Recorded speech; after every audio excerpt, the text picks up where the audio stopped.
Sayawan muna tayo kasi si nanay hindi pa tapos na umihin na sa pupo chair niya. Sayaw muna tayo habang hinintay.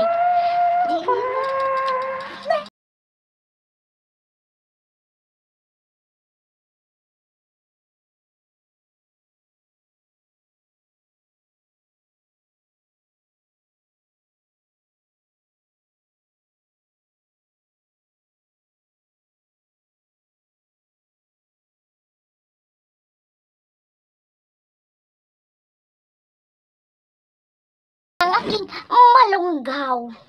Aros ka doon na malunggay. Masustansya. Tagal na nanay. Kumana nanay. Meron na ta. Tapos na. 1, 2, 3, go! 1, 2, 3, go! Tapos. Aso ka wala.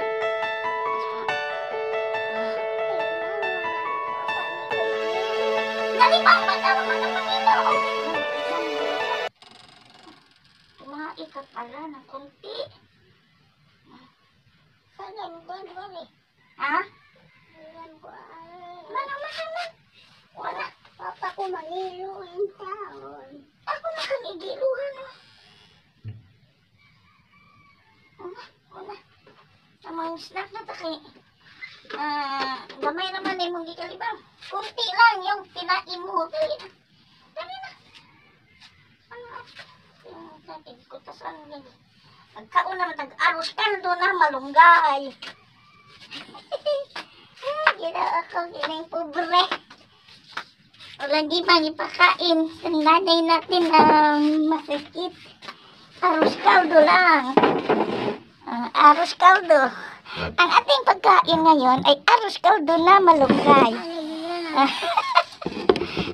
Aros kaldo na malunggay. Aros kaldo na malunggay. Gawa ko lang. Para ma-digest mo, easily digest ang malunggay at saka kanin. Kasi sabi mo sakit yung ngipin mo. Sabi mo, nahulog.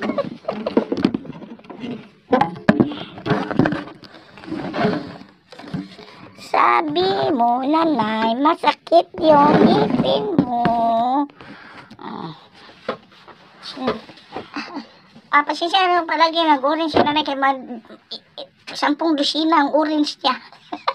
Orange sa t-shirt, 10 dosina yan. Hindi, tara. Ang dami na sa t-shirt na kasi galing ito sa kain na kami ng malunggaw at saka ito yun ang hello, ikaw ba'y nag-alaga ng iyong nanay na matanda na? May mga kaibigan ka nga gusto mong magpasyal-pasyal, mag-gimmick, magtagay, kahit ano-ano pa, mag-chika-chika. Gusto mong mamesta, gusto mong kahit saan mapunta. Pero pinili mo pa rin na nandyan ka sa iyong nanay. Kasi nanay mo yan. Huwag kayong maboard na bantayan, alagaan ang iyong nanay. Kasi alam nyo, mas grabe ang ginawa niya nang tayo'y nasa sampupunan pa lang, nang tayo'y pinanganak, nang tayo'y pinalaki, pinag-aral. Grabe ang kanilang sakripisyo na ginawa nila sa atin. Bakit piliin mo pang maglakwatsa na may mataas pa matagal pa yung time nyo dito sa mundo? Kailangan mo na alagaan mo yung nanay mo kahit man lang sa kunting sandali na lang sa kanilang buhay, dahil iyan ang nararapat. Ipadama mo ang iyong pagmamahal sa kanya, kasi kawawa naman kung pabayaan natin sila, di ba?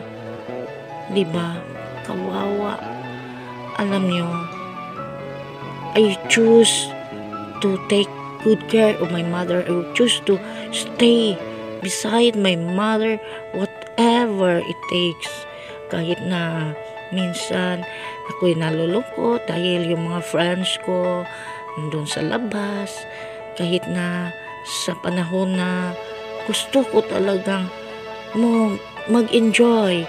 Pero mas na-enjoy ako na inalagaan ko si nanay kasi mayroon kami mga moments na kami lang daw lalawa nakaka-capture, like tumawa siya, kumanta, kahit ano-ano pa.